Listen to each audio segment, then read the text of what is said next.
પધરા હજી અંદર લઈ જતા હશે, પગમાં નો કચરે ને. રાજે એમ જ છે.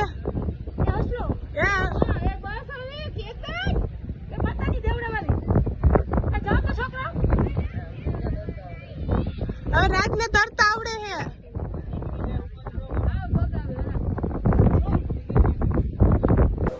મારું નામ વિપુલગીરી ગોસ્વામી છે.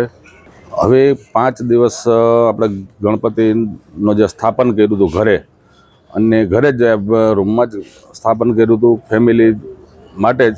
અને ત્યારબાદ 5મા દિવસે પછી આપણે જે વિસર્જન માટે બધા ફેમિલી સાથે આજી ડેમ ગયા. અને આજી ડેમમાં પાછળના ભાગમાં જે કે છીછરું પાણી છે એવું સમજી અને મામા અને ભાણેજ, એક ભાણેજ બી અહીંયા સાથે રહેતો હતો, અત્યારે જે એમનું પણ મૃત્યુ થયું છે, એ ભાણેજ અહીંયા સાથે રહેતો હતો. એના મમ્મી પપ્પા તો બહાર રહે છે. બહુ દુઃખદ ઘટના છે. અને બે જે મામા ભાણેજ અને બીજા નાના મામા, એના જે ગુજરી ગયા મોટા મામા થાય, એનાથી નાના મામા રાજવન, એ સાથે હતા. એનો પગ પણ લપડી ગયો. એમાં મોટા ભાઈ એને ધક્કો મારી દીધો, એમાં એ બચી ગયા. અને મામા ભાણેજ બે ખાડામાં ગરકાવ થઈ ગયા. 3, 3:30 આસપાસ, 3 વાગ્યાની આસપાસ. ફેમિલી સાથે જ ગયા હતા, 7-8 જણા.